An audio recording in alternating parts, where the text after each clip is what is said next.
আসসালামু আলাইকুম। আমি যখন কথা বলা শুরু করি তখনই আমি বলছিলাম যে মানুষের মধ্যে দেশপ্রেম নাই। দেশপ্রেমটা জাগান। দেশপ্রেম হচ্ছে মানুষ, দেশ হচ্ছে আপনার মায়ের মতো। আপনার মাকে যেমন ২ ভাগ করতে পারবেন না, দেশকে আপনি ২ ভাগ করতে পারবেন না। আপনি যতদিন পর্যন্ত আপনার মারে ভালো আপনি আপনি আপনার মারে ভালোবেসেই তো আপনি সব কাজ করেন, বা আপনি আপনার মারে ভালোবেসেই তো আপনি সবকিছু করেন, তাই না? মায়ের প্রতি তো আমি কেন মাকে বললাম যে মায়ের ভালোবাসাটাই তো পৃথিবীর মধ্যে আমাদের মধ্যে সবচেয়ে বেশি। বাবার চেয়েও মনে হয় মায়ের ভালোবাসাটা বেশি আমাদের প্রতি। এবং মায়েও ঠিক তাই। আমাদেরকে মাও ওইভাবে, মারাও ওইভাবে আমাদেরকে ভালোবাসছে।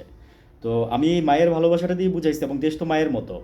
আমাদের বাংলাদেশ কিন্তু একটা নদীমাতৃক দেশ, এবং একটা আমরা দেশকে আমরা মাই বলি। আপনি যেমন আপনার মারে যেমন ২ ভাগ করতে পারবেন না, আপনি কিন্তু যত যাই করেন না কেন আপনি কিন্তু এই দেশটাকে ২ ভাগ করে দিতে পারবেন না। সবাই কিন্তু দেখেন বাংলাদেশের মানুষ যাই হোক না না হোক না কেন, এই যে ইন্ডিয়ার বিষয়ে বয়কট, তারপরে হচ্ছে ইন্ডিয়া বাংলাদেশে অনুপ্রবেশ, বা ইন্ডিয়া বাংলাদেশের মানুষ লোকজন চাকরি করতেছে এত হাজার লোক, এগুলোর বিরুদ্ধে কিন্তু মানুষ খুব সতর্ক। এগুলোর বিরুদ্ধে কিন্তু মানুষ কোনো কম্প্রোমাইজ করতেছে না। কিন্তু আওয়ামী লীগ ইন্ডিয়াকে বসাইতে চাচ্ছে, মূল শত্রুতাটা হচ্ছে আমাদের ওইখানে, ইন্ডিয়ার বিরুদ্ধে। মানে আওয়ামী লীগকে নিয়ে তো, নাহলে তো ইন্ডিয়ার বিরুদ্ধে আমরা এত কথা বলতাম না হয়তো, বা আমরা এত কিছু বলতাম না। কিন্তু আওয়ামী লীগ ইন্ডিয়ারে, আওয়ামী লীগ হাসিনারে মনে করেন যে এতদিন পাইলা পয়সা রাখছে, হ্যাঁ, এই গুম সেই গুম করে বাংলাদেশ থেকে গুম করে করে নিয়ে মনে করেন যে কলকাতাতে ছেড়ে দিচ্ছে, কলকাতার পুলিশ গ্রেফতার করে, যেটা মনে করে যে বাংলাদেশে নোটিশ করার নিয়ম আছে যে তোমাদের দেশের এরকম একটা লোক আমাদের দেশে আসছে, আমরা তারা জেল দিছি, ঠিক আছে, জেল দাও, ৬ মাস ৭ মাস জেল দাও। বহু লোক এরকম ফিরে আসছে, এবং বাংলাদেশের সরকারের এগুলো নিয়ে কোনো মাথা ব্যথাও নাই কিনা আমি জানি না। যে আমার মনে হয় খোঁজ নেওয়া উচিত বাংলাদেশের সরকারের, যে ওদের দেশে এখন কতগুলো আমাদের এরকম লোকজন আছে। কিছুদিন আগে পাবনার একটা, বা পাবনা না, চাঁপাইনবাবগঞ্জের একটা ছেলে ফেরত আসছে ঠিক এরকমভাবে, বুঝছেন, সে এখন ট্রমাটাইজড হয়ে আছে।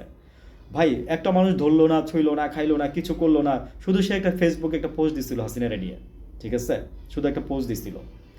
কি বলবো যে আসলে, মানে আমার কথা হচ্ছে কি, কোনো কিছু করলে ভালো করে করতে হয়, কোনো কিছু করলে ভালো করে করতে হয়, কোনো কিছু করলে মন দিয়ে করবেন, আর না হলে সেই কাজটা করবেন না। আমার কথা খুব সলিড। দেশপ্রেম যদি থাকে মনের মধ্যে তাহলে দেশপ্রেম জাগান।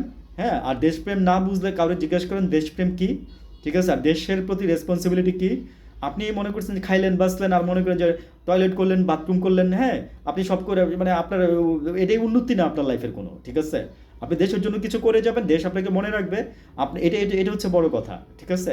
আজকে আমাদের দেশে যারা বড় বড় কাজগুলো করে গেছে, যারা কৃতিত্ব দিয়ে এই দেশ মনে করেন যে স্বাধীন করে গেছে, এ মানে দেশের জন্য অবদান রাখছে, তাদের কথা আমরা বলি না।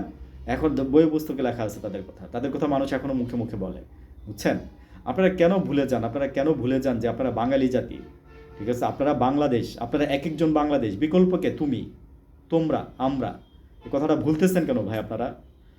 ঠিক আছে, ভুলে যায়েন না প্লিজ। স্বাধীনতা যুদ্ধের সময় ৯ মাসেও যেমন মানে যোদ্ধারা অনেক কিছু ভুলে নাই, আমরাও ভুলে যাব না কোনো কিছু, ঠিক আছে। সব কিছু লালন করেন, মনে ধারণ করেন। আসসালামু আলাইকুম।